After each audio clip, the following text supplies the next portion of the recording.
You've worked hard for years, and now you finally have the freedom of retirement. No more bosses, no more deadlines, and no more rushing from one commitment to the next. But does that mean that productivity ends when you move on to that next stage of your life? Hi, I'm Dave Edwards. This is a subject that's very near and dear to my heart because I retired from my 9 to 5 in the year 2020.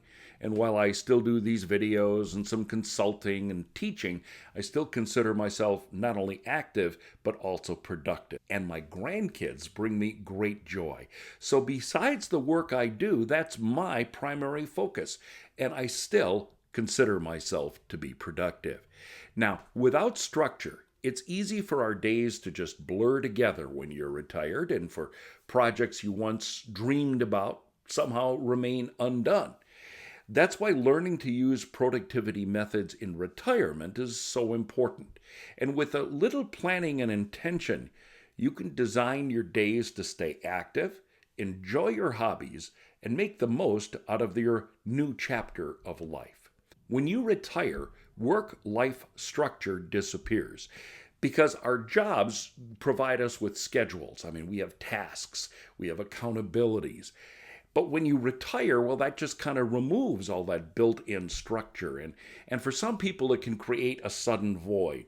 And that's why you hear about people who, retire and they say they're bored. And you talk to them and you find out they wake up in the morning, they walk the dog, and spend a whole lot of time during the day watching TV.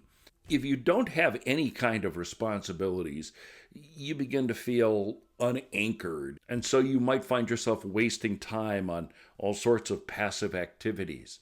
But productivity ensures that the time you have is spent on things that matter the most to you, not just on those kinds of distractions.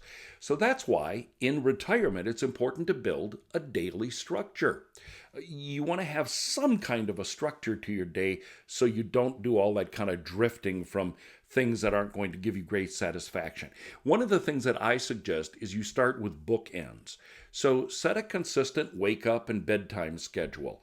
For you, that might be 8:30 in the morning. It might be 6 o'clock in the morning. It might be 10 o'clock in the morning. No big deal. And then adjust your sleep accordingly. That might mean 10 o'clock. It might mean 1 o'clock in the morning. Doesn't matter. You'll still have those bookends. And then you want daily anchors. So think about what you're going to do during the course of the day. Well, you're going to eat, right? Those are anchors. You might read, you might have some hobbies, exercise important to you, social activities. Make sure those are on your calendar. Treat your calendar as kind of like your retirement roadmap and ask yourself, when do you want your day to start and finish? And what activities will give you rhythm and variety to your schedule? In retirement, it's important to make movement a priority. It matters because, well, our health is important to us. And if we don't move, if we don't get any exercise, medical research tells us that will accelerate our aging and our declining health. So you might choose walking or cycling or gardening or yoga or whatever you want to do. And it doesn't have to be super strenuous. I like walking. My wife and I will go for regular walks, and that's part of our regular routine. You also want to have some retirement projects that could include, of course, renovating your house or redecorating or gardening or traveling, and break down your goals. Divide your big ambitions into smaller, actionable tasks. For example, if you have a goal of redoing your garden, that's overwhelming, right? But you might want to think of that just as you would plan a project when you used to work. So what does that mean? Well, you might want to research your plants that you want to incorporate into your landscape.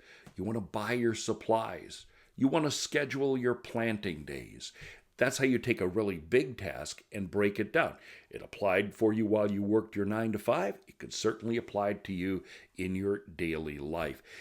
Another thing to consider, and I've known this to work for a lot of people, is to plan their life by quarter. Here's what I mean by that. Quarter one, winter, okay? That might be your quarter for learning, for reading, and for those indoor projects you've been putting off. Quarter two, spring, could have a focus on gardening and your outdoor repairs. Quarter three, summer, could include travel and other home projects. And then quarter four, fall, would be a time for planning, reflection, and family events. I mean, think about what is important to you in each quarter and then build out your months and weeks accordingly. This will create purpose and give you some momentum and give you a reason to look forward to each upcoming season. I've also known people who get into retirement and then they overschedule themselves. I mean, retirement shouldn't feel like another job. You want to be intentional about the use of your time. Productivity, whether it's on the job or, in your personal life, really is about focusing on priorities, not just a lot of busy work. And so you want to have a healthy balance, even in retirement. Chores and projects should be balanced and matched with hobbies and social time and, yeah, even that afternoon nap. Travel and exploration. I mean, a lot of retirees really find great satisfaction in being able to travel. And what's the old thing? You want to travel while you're healthy enough to do it. If you say, well, I'll take that trip in 2 years, you don't know what your situation might be like in 2 years. But retirement does open new opportunities for experiences that you couldn't do when you worked every day. So this means you have to shift your mindset.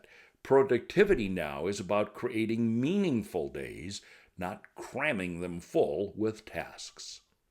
Research tells us that keeping the brain active reduces the risk of dementia and Alzheimer's disease and will help your emotional well-being.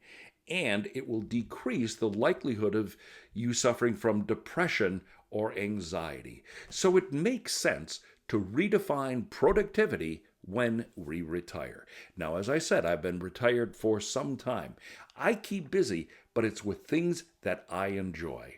Okay, I got to end this. My grandkids are calling me. Do you recognize this person? What about this guy? Or her?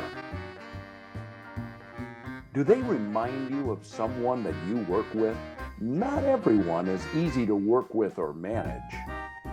I've researched the best techniques for managing the most difficult workers and compared notes with top human resource specialists. I put it all into my online course, How to Manage Difficult People, and I've added a complete section on how to manage remote workers. Find out more at daveedwardsmedia.com and click on courses.